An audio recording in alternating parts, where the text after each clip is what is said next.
देश के एकमात्र हिल स्टेशन माउंट आबू में आयोजित भाजपा के प्रदेश स्तरीय प्रशिक्षण शिविर के दूसरे दिन सोमवार को 7 सत्र हुए, जिसमें राष्ट्रीय स्तर के पदाधिकारियों ने संगठन को और ज्यादा कैसे मजबूत किया जाए इसको लेकर प्रशिक्षण दिया। साथ ही बूथ मैनेजमेंट और ज्यादा प्रभावी और सक्रिय हो, इस बात पर विशेष फोकस रहा।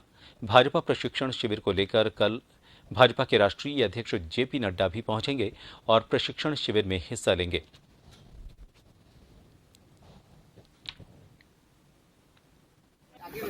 प्रशिक्षण शिविर माउंट आबू में रखा गया था। इस शिविर की क्या विशेषता है और माउंट आबू ही क्यों किया गया? चिंतन मनन और संगठन को मजबूत, आने वाली ये जो चुनाव है उसमें विजय का संदेश लेके जाएंगे। 2023 और 2024 दोनों की तैयारियां हैं। सब तैयारी है, विजय विजय है।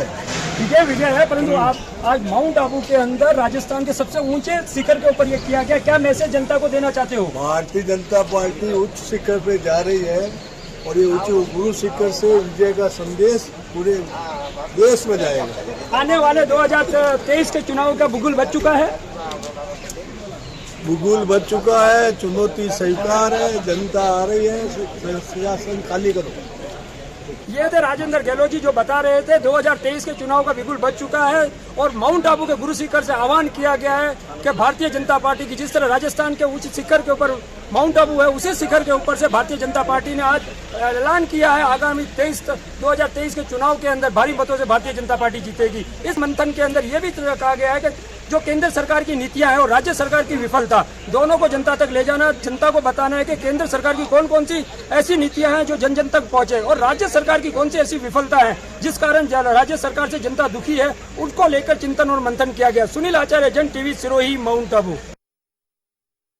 सिरोही से हमारे सहयोगी सुनील आचार्य फोन लाइन पर हमसे जुड़ गए हैं। सुनील, आपने वहां पर भाजपा नेताओं से बात की। आज के दिन की अगर बात करें, कौन से खास सेशन हुए हैं आज के और कौन से बड़े चेहरे थे जिन्होंने अपनी बात, और या फिर ये कहें कि 2023 और 2024 दोनों चुनावों के लिए जीत का मंत्र कार्यकर्ताओं को दिया? चिंतन शिविर के अंदर दो प्रमुख बातें खुलकर बाहर आई है। एक तो ये था कि किसानों के साथ, कृषि से संबंधित जो किसान हैं उनको किस तरह लोगों को बताया जाए कि किस तरह आपको इस जो उनकी योजनाएं थी उनसे उनको क्या लाभ मिले हैं, और दूसरा सोशल मीडिया के साथ किस तरह प्रचार किया जाए। आज की बात करें तो आज के जो 5 सेशन अभी तक हो चुके हैं, 2 सेशन अभी और होने बाकी हैं।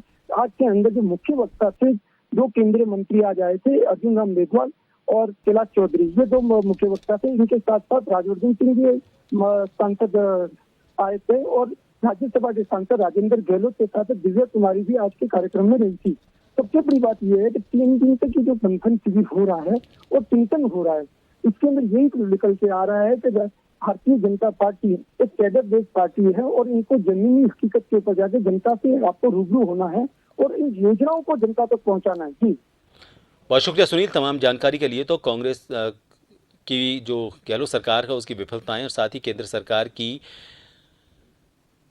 कल्याणकारी योजनाएं, इन दोनों का यहाँ पर किस तरह से जनता तक बखान करना है, जनता तक इन बातों को कैसे पहुँचाना है, इसको लेकर इन सभी कार्यकर्ताओं को अपनी बात पहुँचाई गई।